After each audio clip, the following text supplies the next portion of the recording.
તમે જો આમ આદમી પાર્ટીની જે ગતિવિધિ, એનો ગ્રોથ એ કેવો રહ્યો છે. જે વ્યક્તિઓ પોલિટિકલમાં એન્ટ્રી કરવા માંગે છે, અત્યારે બધા પદાધિકારીઓ છે, મને ખબર છે, અને તમામને કંઈક ને કંઈક મહત્વાકાંક્ષા હોય છે, હોવી જ જોઈએ. ચૂંટણીમાં, પોલિટિક્સમાં મહત્વાકાંક્ષા હોવી જોઈએ. મહત્વાકાંક્ષા વગરના વ્યક્તિઓ આવે છે ને, એ માત્ર એક્ટિવિસ્ટ બનીને રહી જાય છે. સમજ્યા તમે?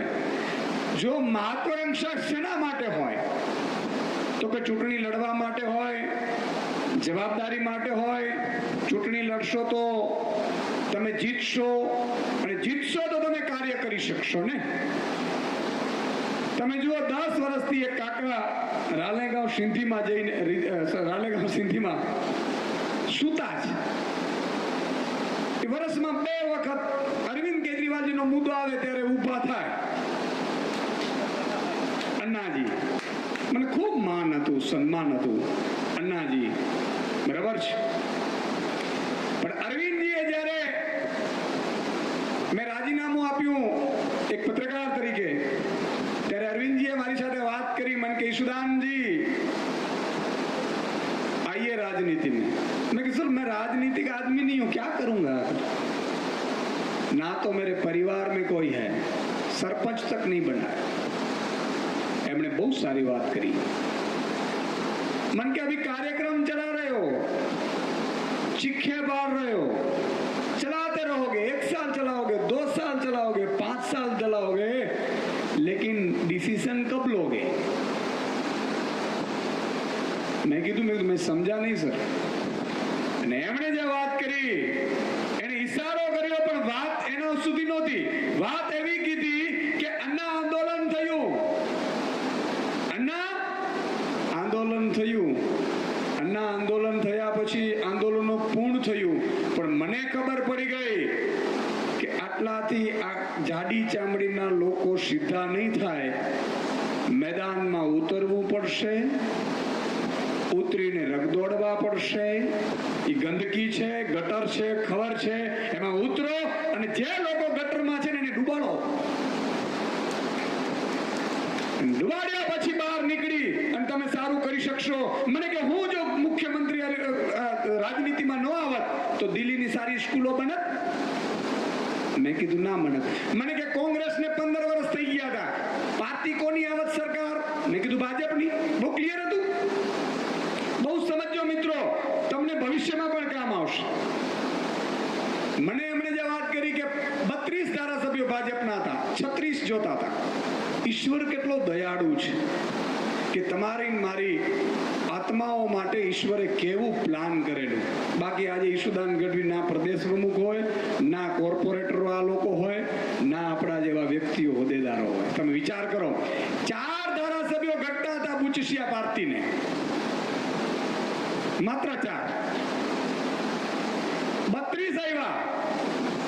પહેલી વખતે મુખ્યમંત્રીમાં 4 ધારાસભ્યો અને 8 ધારાસભ્યો સામે કોંગ્રેસના હતા. અને ઈએ જુઓ તમે, ઈશ્વરની પરમ કૃપાની કૃપા જુઓ કે ઈ ફૂટ્યા નહીં.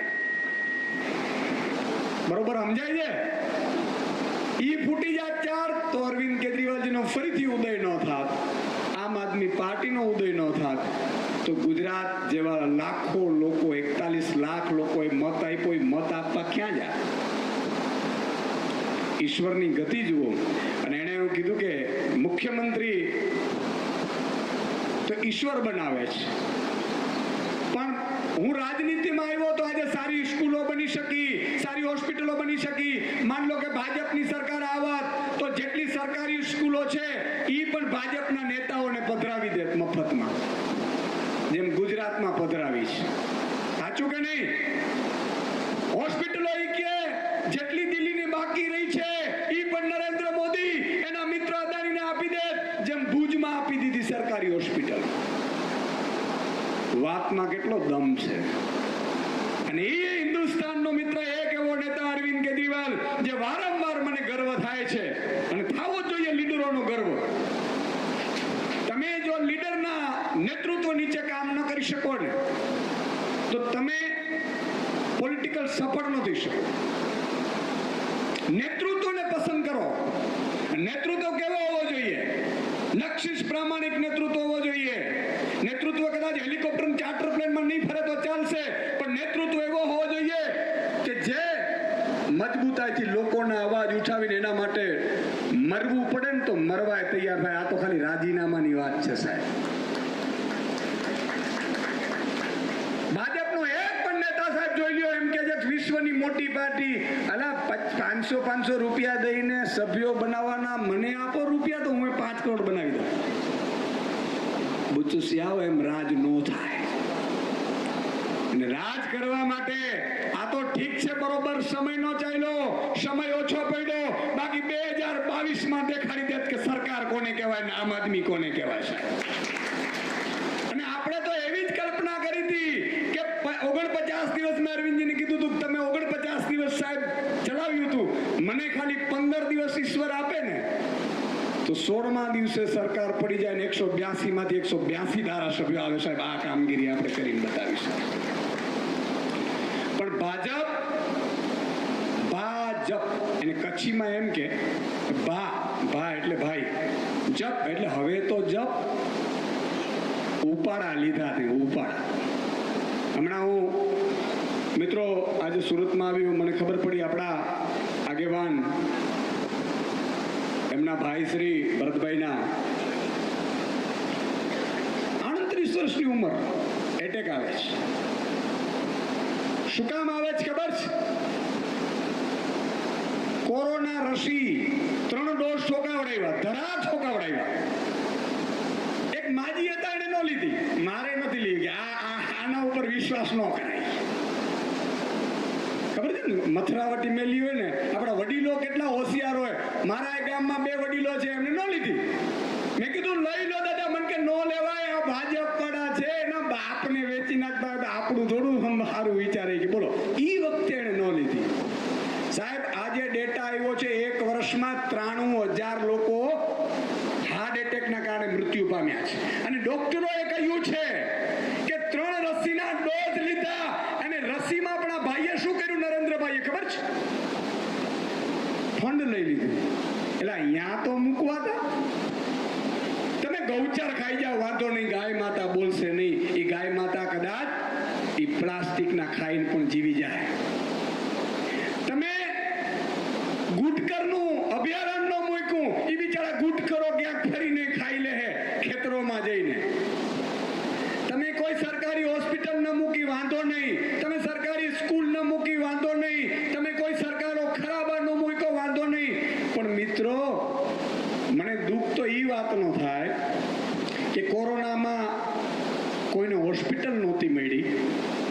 અને એક મારા ખંભાળિયામાં જેનો સગો ભાઈ કોરોનામાં હોસ્પિટલ નહોતી મળી, ત્યારે મને ફોન કરતો તો, મને કે ઈસુદાનભાઈ હવે તો હદ થાય જો, કે હવે તો ઉભાતું નથી, મારા ભાઈના હોસ્પિટલ નથી. અને મિત્રો મૃત્યુ પામ્યા. અને પછી જ્યારે 2024ની ચૂંટણી આવી ને ત્યારે ભણનો દીકરો સ્ટેટસમાં મૂકતો તો 400 પાર. મેં કીધું હજી આ બીજા ભાઈને મોકલાવીને રહે.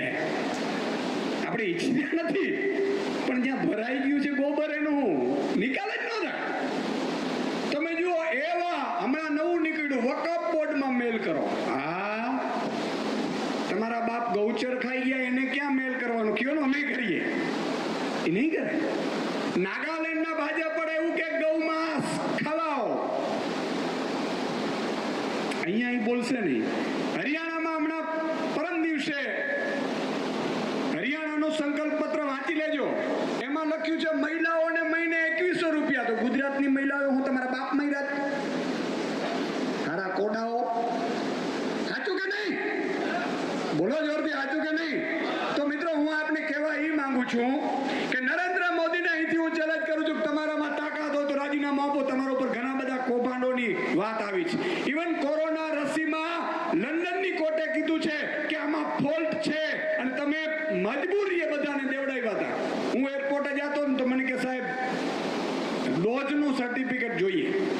ખબર છે ને, નીકળવા નહોતા દેતા, કામદારોને પકડીને ઠોકાવડાવતા હતા. એમણે એટલા કૌભાંડો કર્યા. હમણાં એક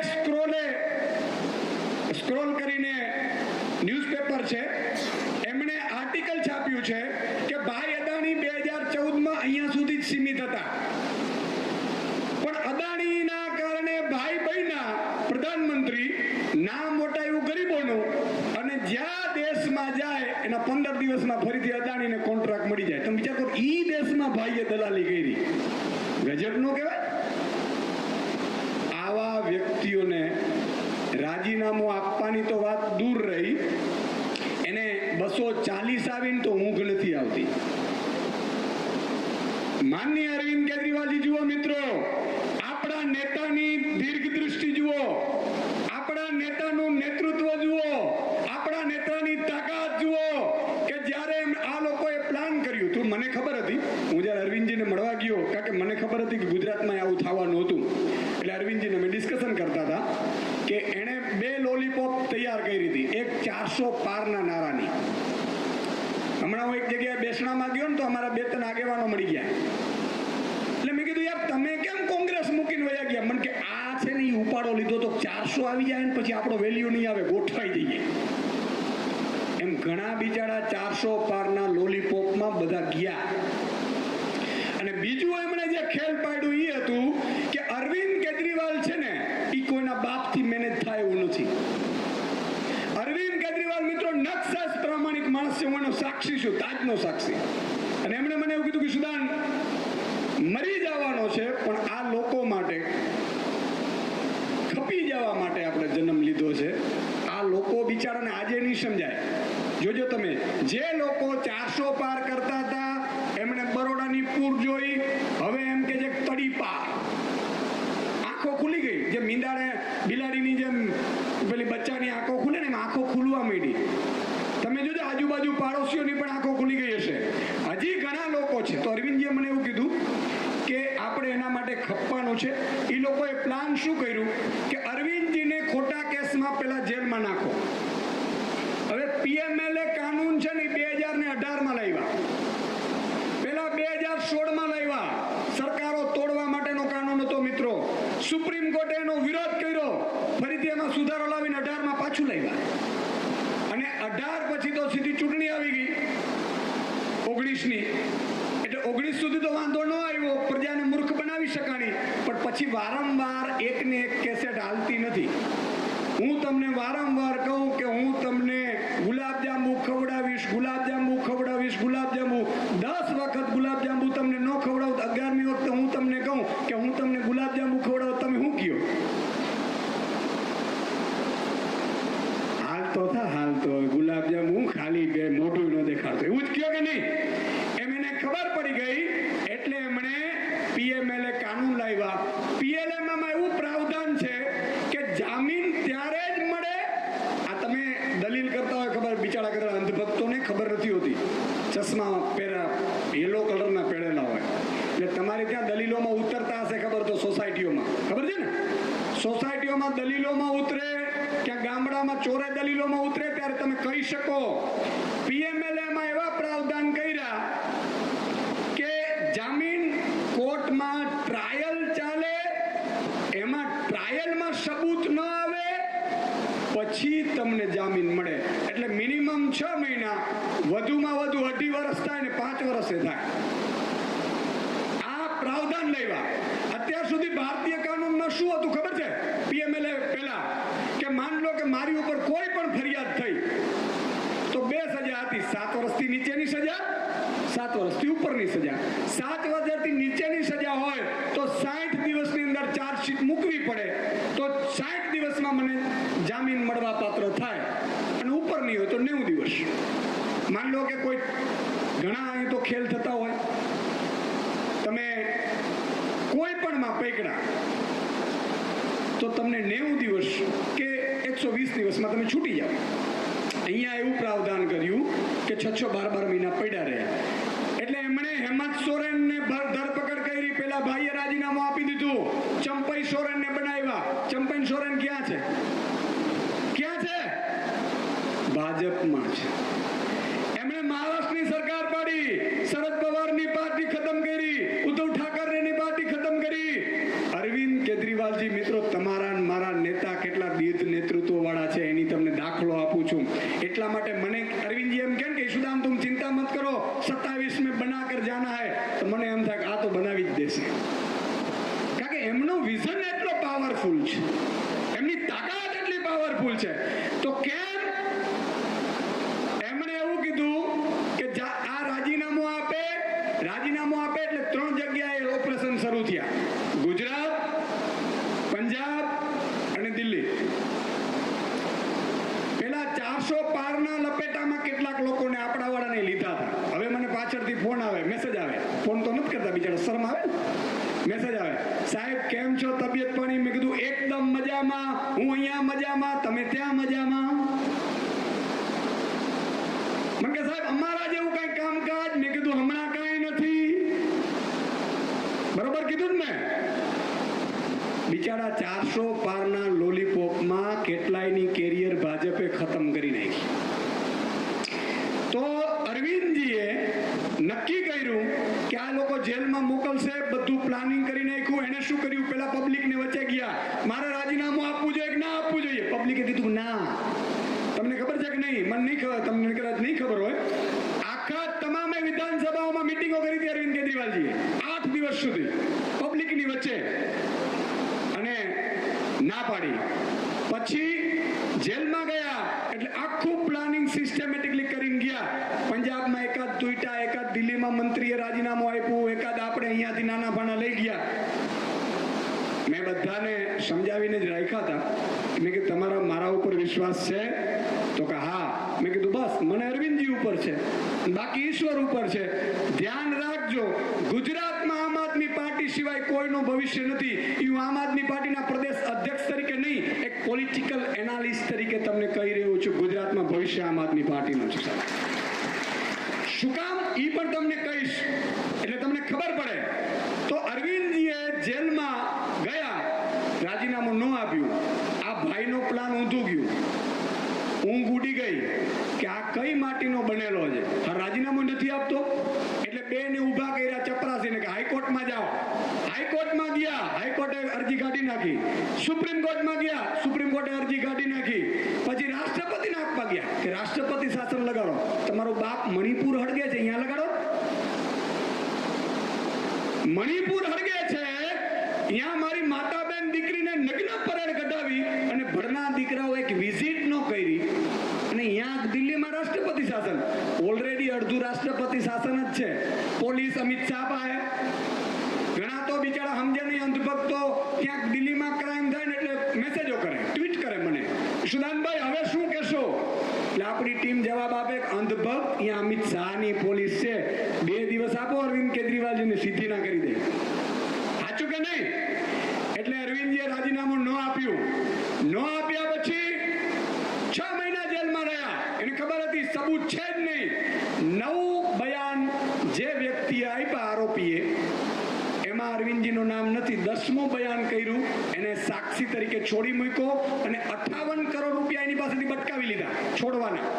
આ બુચસિયા હોય. સરકાર બદલે તો એક નેતો ભાજપનો બહાર ન હોય. હવે તમને બીજી વાત કહું. અરવિંદજીએ નક્કી કર્યું, જેલમાંથી બહાર આવ્યા. વચ્ચે ખબર હોય તો તમને જામીન ઉપર. સાહેબ 2 દિવસમાં આખા પાર્ટીનો નેરેટિવ સેટ કરી દીધું કે આ યોગીજી જાય છે, નરેન્દ્ર મોદી 75 વર્ષે પૂરા થાય છે. જુઓ તમે તાકાત, જુઓ નેતાની. ફેરવી નાખ્યું ન ફેરવી નાખ્યું તું. હવે ત્રીજી વસ્તુ, અરવિંદ કેજરીવાલજી જેલમાંથી છૂટી. મને ઘણા કહેતા હતા કે હવે શું ધડાકો કરશે. મેં કીધું અમને ખબર નથી, પણ અમને એટલી ખબર છે કે આ નેતા છે ને એ જીવ આપી દે, પણ પેલા લોકોને જીવવા નહીં દે. અને સાહેબ રાજીનામાની ઓફર કરી. આખા દેશે એવું કીધું કે હવે 70 માંથી 70 દિલ્હીમાં આવશે. હવે ચોથી વાત, અરવિંદજીએ રાજીનામું આપ્યા પછી આતિશીજી, એક મહિલા અને ઓક્સફોર્ડમાં ભણેલા સાહેબ, અને શિક્ષણ ક્રાંતિમાં જે મનીષજીની સાથે રહીને એમણે જે ભોગ આપ્યો છે, એમણે વફાદારીને મહત્વ આપ્યું. એ કેટલા લોકોને સાહેબ આમ જુઓ ને તો રાજ્યસભામાં 100 કરોડ રૂપિયા બોલાય છો. અરવિંદજીએ એક સામાન્ય આમ આદમીમાંથી એના આંદોલન સાથે જોડાયેલા બેન સ્વાતિબેનને ટિકિટ આપી અને કીધું કે રાજ્યસભામાં જાઓ, મહિલા અધ્યક્ષ પણ આવ્યા. પણ નથી મફતમાં મળતા એના મૂલ ચૂકવવા પડતા, સંતને સંતપણા નથી મફતમાં મળતા. સાહેબ, જે વ્યક્તિઓ આ ધરતી ઉપર ઈશ્વરની પરીક્ષામાં પાસ થાય છે ને એ જ સફળ થાય છે. આપણે અહીંયા 400 પારના નારામાં કેટલાક બબુલાન બિચડા બબુચક થઈ ગયા. હવે ટિકિટ ન મળે જિંદગીમાં તો અરવિંદજી આ તાકાત છે. હવે તમને આવું છું કે ભાજપનું કેમ ભવિષ્ય નથી. જો ભાજપમાં જોડાવવું હોય ને તો ઓરિસ્સામાં જોડાવાય. અહીંયા હવે સરકાર બની, હજી 15 વર્ષ સુધી અહીંયા એનો મહત્વ રહીએ. સમજો તમે, સાચું કે નહીં? ભાજપમાં જોડાવવું હોય તો કેરળમાં ના જોડાવાય, પંજાબમાં ન જવાય, ગુજરાતમાં ન જવાય. કારણ કે હવે અહીંયા પૂરું થઈ ગયું છે. સદસ્યતા અભિયાનમાં 500 રૂપિયા કીધા, હજી નહીં થાય ને તો એક સદસ્યને 5000 આપવાની વાત છે. વિચાર કરો તમે, બૂચ મારીને ભરી જ રાખ્યા. ત્રીજી વાત આ એટલા માટે કહી રહ્યો છું મિત્રો, અરવિંદજીને હમણાં મેં કહ્યું, મેં કીધું સર 30-40 सीट तो आ जाती अगर हम 22 में ठीक से अगर वो हो पाए, क्योंकि હું પણ એટલો बिजी मन के नहीं, ईश्वर पे भरोसा रखो, भगवान करेगा.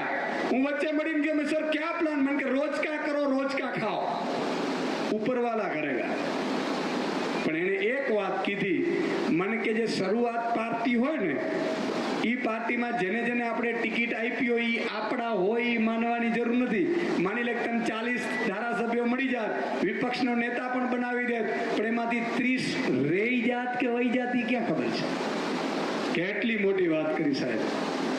તો આ અરવિંદજીએ હવે ખબર પડી, હવે જે ગુજરાતમાં છે, પંજાબમાં છે, દિલ્હીમાં જે પણ કાર્યકર્તાઓ આટલા મોટા સંકટ પછી ઉભા રહ્યા ને ઈ સાચા સોના મોર છે ને એમાંના તમે છો સાહેબ. આખી વાતની ખબર પડી. ઈશ્વરે એમને જેલમાં એટલા માટે નાખ્યા હતા, કેટલા બુચસિયા છે, કેટલા રાજ્યસભા કેટલાને ખોટી અપાઈ ગઈ છે, કેટલા લોકો ડૂબે એમ છે, એ બધા છે ને તરી રહેશે. કેટલી મોટી તાકાત છે કે નહીં? આટલા માટે હું આપને કહી રહ્યો છું. હવે અહીંની વાત કરું, ગુજરાતની. મને ખબર છે તમે ઘણા સમયથી આવ્યા છો. હવે આગામી નગરપાલિકાઓની ચૂંટણીઓ આવે છે. ઘણા લોકો મને એમ કહે છે કે ઈસ્લામભાઈ મને આ હોદો, મને આ હોદો, ખૂબ સારું, અભિનંદન, ઘણા નથી મળતા એને દુઃખ છે. મારું હાલે ને તો તમને બધાને પ્રદેશ અધ્યક્ષ જ બનાવવાના છે, પણ સારું હોદો એક જ છે. અને એમાં બાજુ અરવિંદજીએ મને બેહાડી દીધા, બરોબર છે? પણ તમે બધા પ્રદેશ અધ્યક્ષ છો સાહેબ. મારી દ્રષ્ટિએ જે વફાદારી, ઈમાનદારી અને મજબૂતાઈથી કામ કરે છે ને એને હું તો કદાચ જોઈ શકું કે નહીં જોઈ શકું, પણ મારો નાથ ઈશ્વર ને માતાજી જુએ છે. આ યાદ રાખજો સાહેબ. અને એટલા માટે તમે જુઓ કે આ લોકોમાંથી જે આજે સંગઠન મંત્રીઓ બન્યા છે એ કોણે નક્કી કર્યા? ઈશ્વરે નક્કી કર્યા, અમને મોકલાવડાવ્યા કે હવે આ કરો, બરાબર છે? આ ભાઈશ્રી અહીંયા સંગઠન મંત્રી જુનાગઢથી હમણાં જ નવનિયુક્ત થયા છે, ડોક્ટર સાહેબ, એ પણ અહીંયા આજે અહીંયા આવ્યા છે એટલે બેસી ગયા છે. પણ નરેશભાઈ જે વાત કરી, માત્ર બેન શ્રી છોટાઉદેપુરમાં ખૂબ સારું કામ કરે છે, રાધિકાબેન.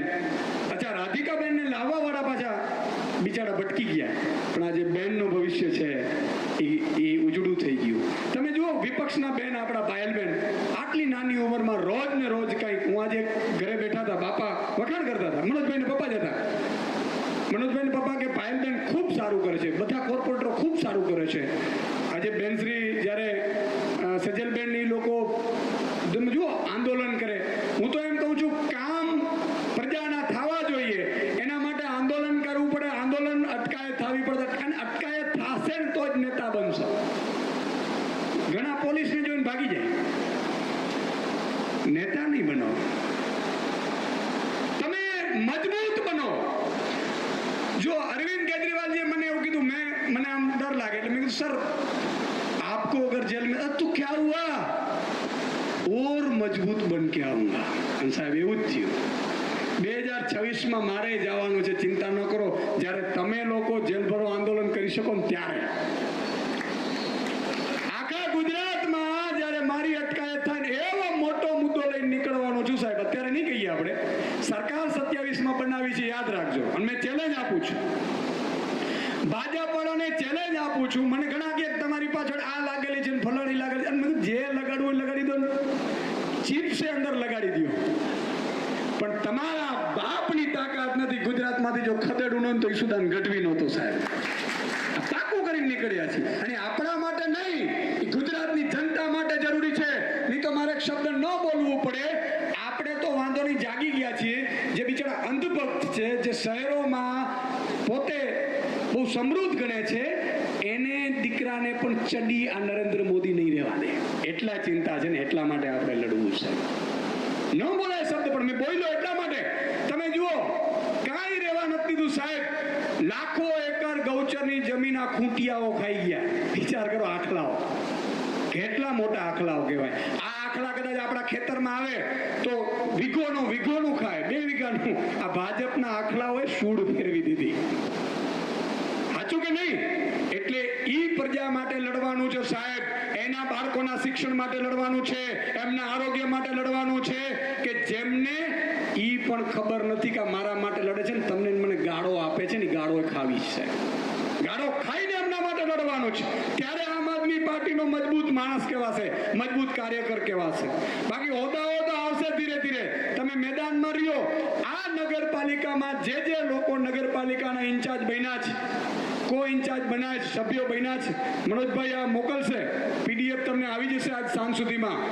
મારી તમને વિનંતી છે સાહેબ, જે લોકો લડાવીને લાવશે, જીતાડીને લાવશે, એમને અરવિંદ કેજરીવાલજી સાથે જમાડવાનું હું તમને કહું છું. અને એટલું નહીં, તમારું એ સોના અક્ષરમાં લખાશે. આજે 27 કોર્પોરેટર સાથે સુરતમાં પાયો નાખ્યો. હવે સાહેબ આગામી નગરપાલિકાની ચૂંટણીઓ આવે છે, એમાં 500 કોર્પોરેટરનો ટાર્ગેટ કરો કે 500ની લાઈન લાગવી જોઈએ ને એમાં તમે બધા હો ને તમારા બધા માણસો હોય. આ હું સપનું જોવા માંગુ છું. અને એટલા માટે આજે નગરપાલિકાની જે સદસ્યની સમિતિઓ બની છે, બધા લોકો અત્યારથી કામે લાગો. દર અઠવાડિયે આપણે કોન્ફરન્સ કોલ કરીશું, વોટ્સઅપમાં કોન્ફરન્સ કોલમાં આપણે કાર્યક્રમો ઘડીશું. અમે પણ પદયાત્રા કરીશું 80 નગરપાલિકામાં, તાલુકા જિલ્લા પંચાયતની ચૂંટણીઓમાં. અને મારી એક જ વિનંતી છે કે જે આપણે ક્રાઇટેરિયા નક્કી કરી ઉમેદવારોના, એ ઉમેદવારો શોધો, મજબૂત શોધો, વફાદાર શોધો. એમના માટે આપણે લડવા જઈએ અને ઈ પણ ઉભા રહીએ એવા શોધો. તમે પણ લડવા માંગતા હો તો ઈ પણ. જો હું ફરીથી કહું છું, અત્યાર સુધી ભાજપે જે કાંડ કર્યા છે એ તમને કહું. પોતાના દીકરાને બીસીસીઆઈના સેક્રેટરી, આઈસીસીઆઈના સેક્રેટરી પ્રમુખ બનાવી દે, ક્રિકેટનો બેટ પકડતા ન આવતો, બાકી બધાને પેજ પ્રમુખ રાખ્યા. સાચું કે નહીં? ગુલામ રાખ્યા. પણ મિત્રો, આમ આદમી પાર્ટી એવી છે, તલાટીની પરીક્ષા આપવાની જરૂર નથી, તમારે કોઈ ફોરેસ્ટરની પરીક્ષા આપવાની જરૂર નથી, તમારે કોઈ પોલીસની પરીક્ષા આપવાની જરૂર નથી, તમારે કોઈ આઈએએસ ડીડીઓની કોઈ પરીક્ષા આપવાની જરૂર નથી. તમે એક કોર્પોરેટર કે તાલુકા પંચાયતના સભ્ય બની જાઓ સાહેબ, આઈએએસ થી ઓછું નથી. આ ધ્યાન રાખજો. તમે આ તલાટીમાં 20 લાખ ફોર્મ ભરાય, 3000 ની ભરતી થાય અને એક જ ગામનું કહેવાય ને, તો વિચાર કરો, તાલુકા પંચાયતના સભ્યમાં 6 મહિના 5 ગામમાં મહેનત કરો તો ટીડીઓના બાપ થઈને બેસી જાઓ. તો આ કરાય, પેલું કરાય. ભાજપ વાળાએ એના પોતાના ગોઠવ્યા. આપણે આમ આદમીને લડાવવું છે. એક નવયુવાન તૈયારી કરતો એને લાવો, એને કહો કે મુક્ત તલાટી હું 3-5-25 હજારમાં પડ્યો છે, તાલુકા પંચાયતનો પ્રમુખ બની અને 30 તલાટીઓનો બોસ બનીને કામ કર. આ કામગીરી તમારે મારે કરવાની છે સાહેબ. આજે આપણે વિપક્ષમાં છીએ, આ બધા કોર્પોરેટરો છે. તમે વિચાર કરો, સુરતનો 6-7 કરોડનું બજેટ આમની નીચેથી જાય છે. 8-8 કરોડનું. તમે વિચાર તો કરો. તો અધિકારી કરતા પોલિટિક્સ પાસે પાવર છે. નેતા કે એમ દુનિયા ચાલે છે. આ લોકશાહી છે. એટલા માટે નગરપાલિકા તમે પોતે લડો, લડાવો, પણ જીતાડીને લાવશો. હાથ ઊંચો કરીને મને વચન આપો, જીતાડીને લાવશો કે નહીં? કાકો, બસ આ વિશ્વાસ અકબંધ રહીએ. તમે બધા આવ્યા, ખૂબ બધા મજબૂતાઈથી આજે પણ હવે જેટલું મેં કીધું ને કે આ સોનું છે બધું, જે પેલું બગસરા વાળું, એટલે બગસરાનું કહેવાય, એ બગસરા વાળું બધું નીકળી ગયું ડુપ્લિકેટ. ખબર પડી ગઈ કે આ બગસરા વાળું હતું, અને હજી બગસરા વાળું પાછું સોનામાં ભેળવવા તૈયાર થાય છે. એ લેવાય તો તમે કહેતા હોય તો લઈ લો, એમાં કઈ વાંધો નથી. આ તો હમણાં બગસરા ભલે પડ્યું રહ્યું, બરાબર ને? તો મિત્રો, એક જ હિંમતથી મજબૂતાઈથી કામ કરજો. તમારા નેતાઓ અરવિંદ કેજરીવાલજી, ગુજરાતનું નેતૃત્વ, આપણે એ કામ કરીએ છીએ. જો અમને કઈ રીતે જેલમાં નાખશે ખબર નથી, પણ એટલું કહું છું કે ઈડીના બાપની તાકાત નથી કે આપણે ત્યાં આવે. હું તો પત્ર લખું છું, આવે તો સારું ન્યૂઝમાં આવે કે ઈસુદાનભાઈનું આ ઘર ફલાણું ટીકડું આવે ને કઈ, એ આવતું નથી. મને ભાજપ વાળા ઘણા કહે ને કે ઈસુદાનભાઈ ધ્યાન રાખજો, બહુ વોચ છે. મેં કીધું સારું કોઈ આવતું જ નથી, તો આવો. તમારા બાપમાં તાકાત હોય ને તો હાવ જ ખુલ્લો જ ફરજ, આવો તમારામાં તાકાત હોય કરી લ્યો સાહેબ. અને એક મારો આમ આદમી પાર્ટીનો કાર્યકર્તા જાહેરમાં ભાજપને ખુલ્લી ચેલેન્જ આપે છે કે તમારામાં તાકાત હોય એટલું લડી લેજો, બાકી 2027 આવશે ને ત્યારે બુલડોઝર કમલમ ઉપર ન ચાલે ને તો યાદ રાખજો સાહેબ, 26 દિવસ નહીં થવા દે. અને પહેલા કમલમ પાડવાના થાય છે. અને અહીંયા સારી સ્કૂલો અને હોસ્પિટલો બનશે સરકારમાં ગરીબના બાળકો માટેની સાહેબ, અને એ 3 મહિનામાં ઊભી થશે. અને તમામ ગૌચરો જે આખડાઓ દબાવીને બેઠા છે, આ ખબર છે ઘણા એમ કહેતા હતા કે અમારે મફતનું નથી જોતું ને અમારે આ નથી. કોણ હતા ખબર છે? એ આખડાઓ હતા. એને ખબર છે કે આ જો હું આ સરકાર વહી જાય ભાજપ વાળી અને આમ આદમીની આવી જાય તો મેં બ્રિજ ખાઈ ગયો છું ને પાછા ઓકાવે. એટલે તમામ અધિકારીઓને, ભાજપના નેતાઓને મારી વિનંતી છે કે લૂંટવાનું ધ્યાન રાખજો. 2027માં મિલકતો જપ્ત થશે. વિધાનસભામાં કાયદો લાવીશું કે જેણે જેણે મિલકત વધારાથી બૂચ મારીને બનાવી છે એની મિલકતે જપ્ત થશે, અધિકારીઓની મિલકતો જપ્ત થશે. અને આખલાઓ તમે છેલ્લે જેલમાં સડશો. એટલે આવા ધંધા બંધ કરી દેજો. બાકી સરકાર લાવીશું એ પાકું છે, આ વખતે કોઈ હાલવાનું નથી. અને એવા ગેરંટી કાર્ડ આવવાના છે કે ભાજપ વાળા ના હોદ્દેદારના ઘરમાં જઈને બેનને આપી આવશો ને ગેરંટી કાર્ડ, તો સાંજે પેલો ભાઈ આવશે ને તો હું છે હાલો મત આપવા, તો નહીં હું પછી આવીશ. ભાજપના હોદ્દેદારના ઘરેથી બેન, એટલે કે એમના પત્ની એમ કે છે કે તમે જાઓ હું પછી આવીશ. તો કેમ? મારે ઝાડુમાં આપવું છે. આ સ્થિતિ આપણે લાવવાના છીએ મિત્રો. એટલે દિવસે ને દિવસે લોકોને સંગઠનમાં વધારે જોડો, સારી રીતે મજબૂત લોકોને આગળ કરો. અને તમે પોતે તમારા લીડરો ને લીડર બનાવો. જે વ્યક્તિઓ મજબૂત લીડર બને છે એને લીડર બનાવી અને નેતૃત્વ કરીને આગળ વધારો. નગરપાલિકામાં 500નો ટાર્ગેટ આપણે કરીએ છીએ. પેલા 500 પાર ને 400 પાર નહીં. હા, અમરેલીમાં પ્રચારમાં ગયા હતા ભાજપના પ્રદેશ પ્રમુખ.